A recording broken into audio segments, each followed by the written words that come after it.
This is Common Sense. I'm William Ferguson.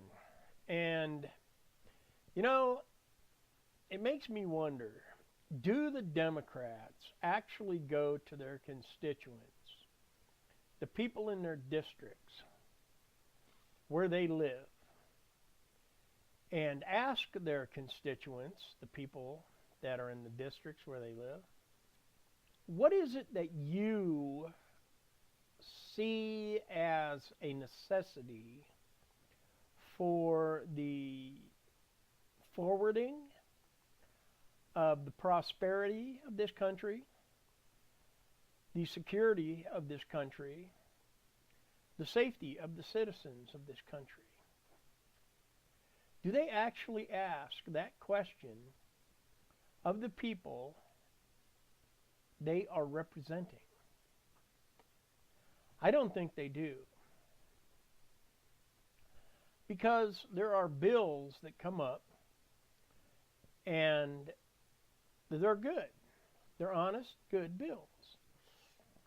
And the Republicans will say, oh, yes, this is our bill. It's good. It makes sense. It is forwarding the agenda of prosperity, security, and safety for the country. Or it's forwarding the progress of infrastructure, upkeep, upgrade, and what have you like that. But then the Democrats, they say, oh no, you can't have that unless we get this. And anymore in these days, it's, no, you can't have anything until you open the border and allow every single illegal alien into the country that we can get into the country, because we suck at policies, we suck at negotiation, we suck at everything. So we just need to let every single illegal alien into the country so that we can have a vote. Because I know if we let them into the country, they'll vote for us. Okay, that's not how this country works.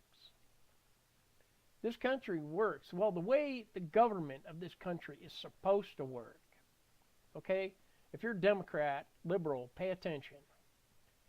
The people of this country are the ones that bring problems to the government. Let's say there is a road that needs repaired, and it's a federal road. Let's say it's Interstate 80 going through urban Nebraska, and it's said that that piece of roadway is in need of repair. And so the budget is such that the money is given to whoever is going to make the repair, and the repair is made. That is how it's supposed to work. Now, it's not about votes. Repairing that piece of road in Nebraska on I-80 has nothing to do with votes. It has to do with the safety of the people that travel on Interstate 80. Get it? If we're letting in illegal immigrants from countries where violence is prevalent, including in the government, and Mexico is pretty much a armed forces police state in a lot of places. And so if they're coming up from Mexico, Venezuela, Panama, countries where the socialism is being dealt by a dictator that doesn't consider his people. He only considers himself. And so there's cruelty and violence toward the people. And the people are oppressed and tyrannized, and just all kinds of bad things are happening. And so these people, they are accustomed to this. And they're ready just to kill anything and anybody. And so, why wouldn't they want to come to America? A nation where we are free, but yet they still carry with them these ideas of violence. We can't let that in. And if the person can prove that they want to assimilate, not become violent, but assimilate into the society, then why not? Yes, come on in. But if you come from a country where violence is known to be up front, then I think there should be a hesitation. And I don't think that the Democrats, the liberals, can say, you know, we have to let these violent people in because they are votes. No. They're killing people. Okay? And I don't get it. Whenever there is an incident that there is killing, then the Democrats scream, it's the gun. You got to take away the gun. Okay, the young woman that got shot on the pier in San Francisco, was it the gun? Really? The gun just up and shot the girl? Or was it the violent, illegal from South America or Central America that shot her? It was the illegal, not the gun. Okay, and San Francisco is, of all things, a sanctuary city, which just makes me laugh. It's sick.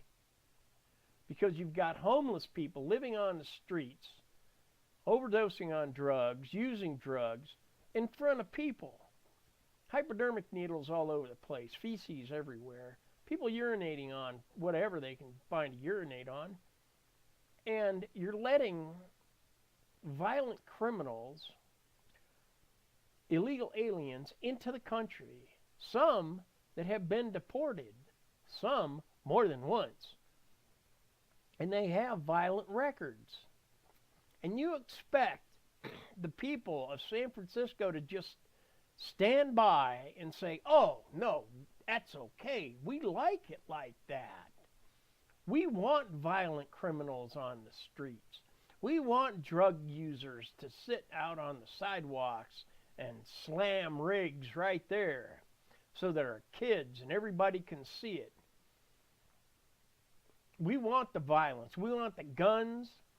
But yet you scream that it's the gun. And yet you let violent criminals take over your city. And they're not taking over it so much as controlling the population of the city, but they're taking over the city in that the leadership, the mayor, the people in City Hall, and all that are just saying, oh, no, come on in. Come on in. The illegal immigrants, they have the control.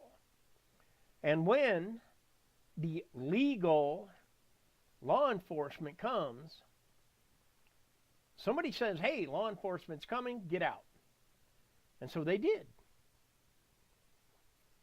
That woman should be arrested. And I believe it was the mayor. I think she should be arrested for anything, really. Probably everything. But it was obstruction of justice that she did. And so, you know, where do the Democrat liberals get off? Saying, well, you can have this if we can have all the illegal aliens so that we get voted in and we have the power and we lie to the people of the United States and we take their money and we force them, even though they're healthy, to have health insurance so that we can take even more of their money. We're going to take every last dime they have once we get in power. But right now, it's not looking good. It really isn't. It's looking pretty sad for the Democrat Party. And I ask, please, vote conservative Republican. We actually know what we're doing. Donald Trump is an outstanding president. He's not a politician, and he's not a stinking puppet of the Democrat Party, okay? And he never will be a puppet. You guys can go have your own puppets. Have a puppet show. Have a puppet show for the illegals. Maybe they'll shoot you while you're having your puppet show. Who knows? You might get lucky like that. Well, that's all I've got for a rant today. And please pray for the president and the leadership of this country, that they will stand firm in their morals and their integrity, and that they will keep striving to make this country great again. And I ask that you pray for those who have lost loved ones. In a time of loss like that, people need comfort. And that's all I've got. Thank you for watching. I'm William Ferguson for Common Sense.